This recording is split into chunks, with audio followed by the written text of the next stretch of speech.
I never thought working at a 5-star resort like Coral Cove would be anything but peaceful. The pristine beaches, the turquoise waves, and the rich guests. It was supposed to be a dream job, but there's something no one tells you about working in luxury hotels. The corridors, the rooms, the hidden corners, they all have their secrets. I've cleaned enough suites to know that the most beautiful places can hide the darkest things. I was on the night shift when they checked in, room 803, a mother and daughter, Elizabeth and Lily. They arrived like any other guests. Elizabeth was elegant, the kind of woman who spoke with a soft confidence, and her daughter, Lily, was, well, different. Something about her put me on edge from the start. She didn't look at her mother when she spoke, always glancing away, fidgeting like something was eating her up inside. I wouldn't have paid them much mind if it weren't for the strange request they made the same evening. Around midnight, just as I was finishing up my rounds, Lily came down to the front desk. She was with a man, a stranger, tall, with dark eyes that felt too calm. His name was Marcus, and he was Lily's boyfriend. They were hushed, whispering to the receptionist. The two of them wanted an extra key for room 803 without Elizabeth knowing. That didn't sit right with me. I tried to shrug it off. Guests do weird things all the time. The next morning, I was assigned to clean their room. When I knocked, no one answered. Standard procedure is to go in if no one's around, so I unlocked the door. What greeted me was a mess. A broken fruit bowl, glass shards scattered across the floor, and a sickly sweet smell that turned my stomach. I've cleaned enough rooms to know the scent of death, even when it's masked by expensive perfume. I wasn't prepared for what I found. The suitcase, a big black one, sitting by the edge of the bed. As I approached, the smell intensified, and my heart started racing. Something was leaking from the bottom, a dark, sticky liquid. My hands shook as I reached for the zipper, but before I could even touch it, Lily walked in. Her eyes were wide and frantic. Behind her was Marcus, calm as ever, like the storm hadn't touched him at all. They froze when they saw me standing by the suitcase. What are you doing here? Lily's voice trembled. I was just cleaning. I stammered, my gaze darting between them and the suitcase. I didn't touch anything. Marcus stepped forward, blocking my path to the door. His eyes were cold, too cold for someone so young. You need to leave. Nodding, I slowly backed away. I'll come back later.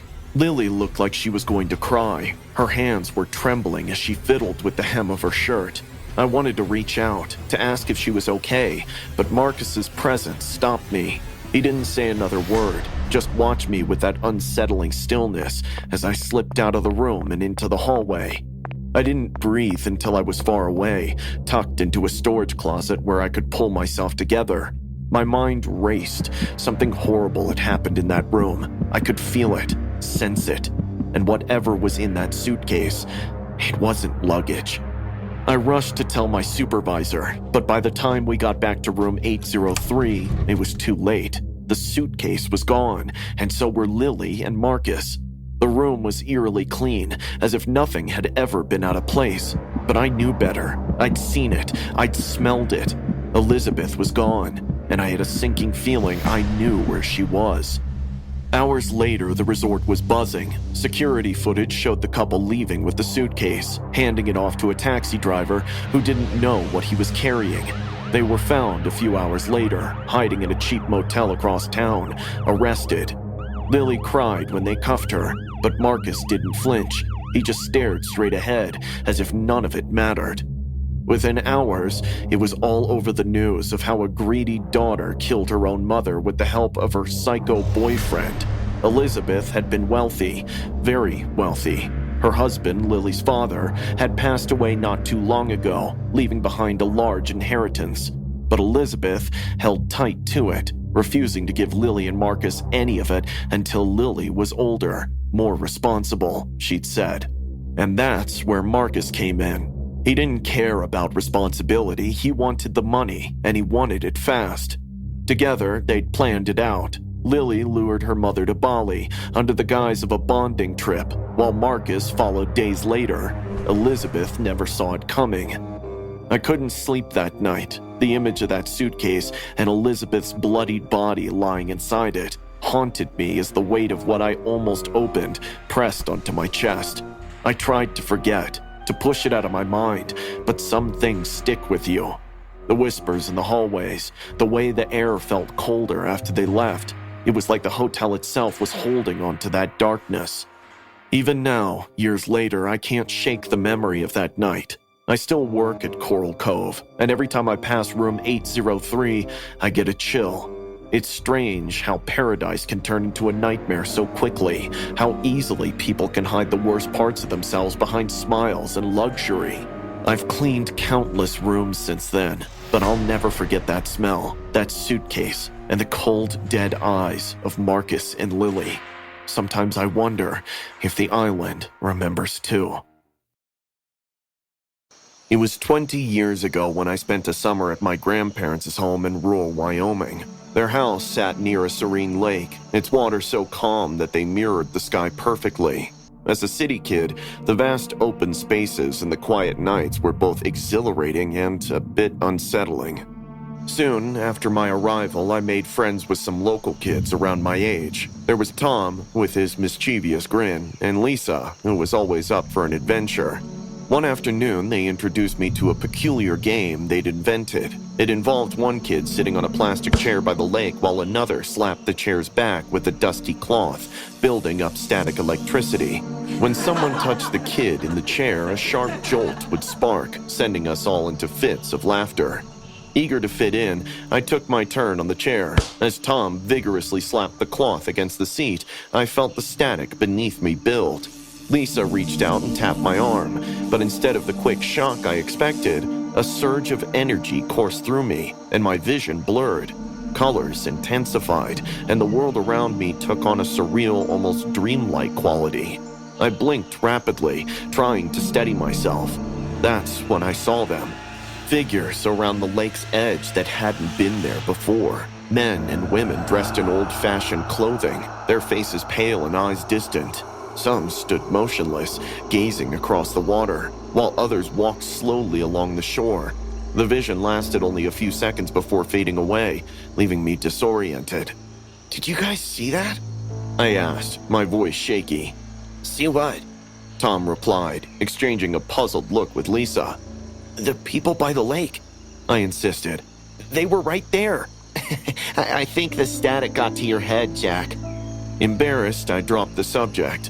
But later, as we parted ways, a quiet boy named Ethan approached me. He'd been on the outskirts of our group, rarely speaking. "I believe you," he said softly. "You do?" Relief washed over me. "I've seen them too. They're not real. Not like us. They're spirits." "Spirits?" I echoed, skeptical yet intrigued. Ethan glanced around to ensure we were alone. "Meet me here tomorrow after everyone leaves. I'll show you." The next day, once the others had gone, Ethan and I returned to the lake with the plastic chair. My heart pounded as I sat down. He slapped the cloth against the chair, and when he touched my shoulder, the jolt was immediate. The world shifted again. This time, the spectral figures were clearer. Dozens of them dotted the shoreline. Some were wailing silently, mouths open in expressions of agony. Others trudged along, heads bowed. One woman in a tattered dress wept as she clutched something invisible to her chest. I tried to call out to them, but they didn't react. "They can't hear us," Ethan said. "They're trapped here, people who drown in the lake." A chill ran down my spine. "How do you know this?" "My grandfather told me stories, said the lake holds memories of those who've died in it." The vision faded, and we were left standing by the tranquil waters. An uneasy silence settled between us. That evening, back at my grandparents' house, I was unusually quiet. My grandmother noticed. Her solution was feeding me more chicken soup. I lay in bed, the images of the spirits replaying in my mind. Sleep eluded me. Just as I began to drift off, a soft tapping at my window startled me. I sat up, heart racing. Ethan's face peered through the glass. "We need to go back," he whispered when I opened the window. "Now? It's the middle of the night. I think we can learn more. Please." Against my better judgment, I agreed. We slipped away into the cool night, the moon casting an ethereal glow over everything. At the lake's edge, we set up the chair once more. The stillness was unsettling. "You go first." I sat down, and he repeated the ritual. As the jolt coursed through me, the surroundings transformed. The spirits were back, but this time, they were different. Their faces were sharper, their eyes glowing faintly, and they were all looking directly at us. "Ethan," I whispered, fear creeping into my voice. "They see us." He swallowed hard. "We should leave." Before we could move, the spirits began to advance. They moved unnaturally, gliding over the ground without moving their legs. A low murmur filled the air, like a distant lament carried on the wind. "Run!" We bolted along the shoreline, the spirits in pursuit. The once familiar path became treacherous all of a sudden. I stumbled over rocks and roots, my breath coming in ragged gasps. The wailing grew louder, pressing in from all sides. I glanced back and saw one of the spirits mere feet behind me, its hand outstretched. Its eyes were hollow, darkness swirling within. Panic surged, propelling me forward. "Over here!" Ethan called, veering towards a small footbridge that spanned a narrow stream feeding into the lake. We dashed across, and as we reached the other side, the spirits halted abruptly at the water's edge, unable to follow. We collapsed onto the grass, chest heaving. The spirits stood silently before slowly receding back toward the lake, eventually fading into the night. "I am not doing that again." Ethan nodded solemnly. We parted ways, each sneaking back into our homes. The next morning, neither of us spoke of what happened. The rest of my stay passed uneventfully, but an unspoken understanding lingered between us. Years later, I still think about that summer. The images remain vivid, and I can't help but feel a twinge of guilt, as if our curiosity disturbed the souls at peace. I've never returned to that lake, but sometimes, in the quiet moments before sleep, I hear the faint echo of their silent wails.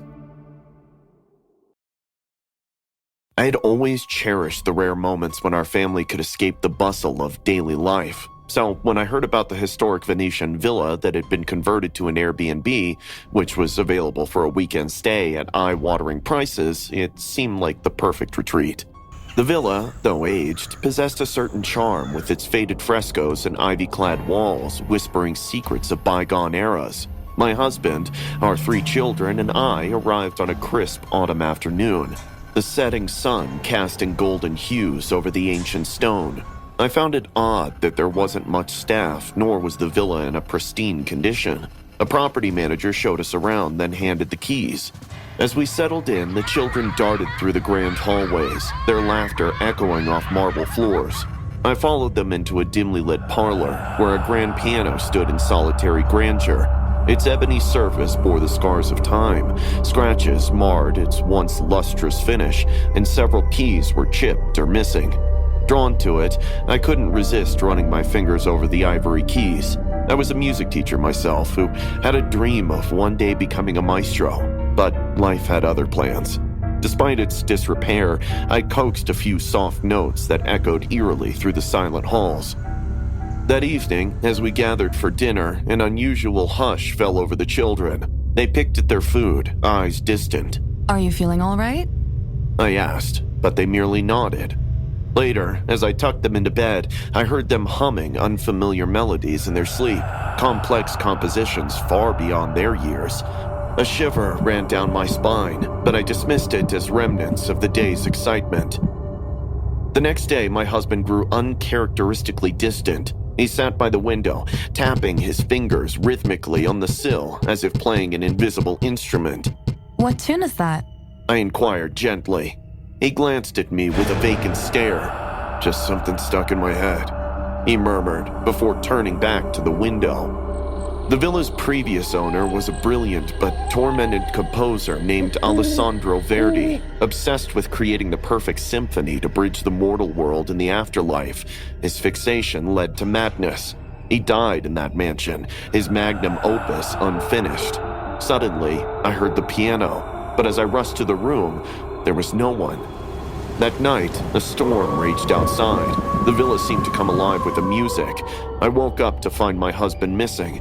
Then I ventured into my kids' room, and they were gone as well. I rushed to the hall in panic, but there I found them swaying like sleepwalkers, eyes glazed, each drawn to different walls while the piano played its music. Panic gripped me as I called out to them, but they remained unresponsive. Desperate and terrified, I ran through the winding hallways hoping to find a help, but my own shadow seemed to outrun me and then move on its own. Doors slammed shut behind me, and the air grew thick with the scent of old parchment and candle wax. I stumbled back into the parlor where the grand piano stood. To my astonishment, the room was transformed. The piano appeared restored. That is when the realization struck me. Verdi's spirit was in turmoil, his magnum opus unfinished.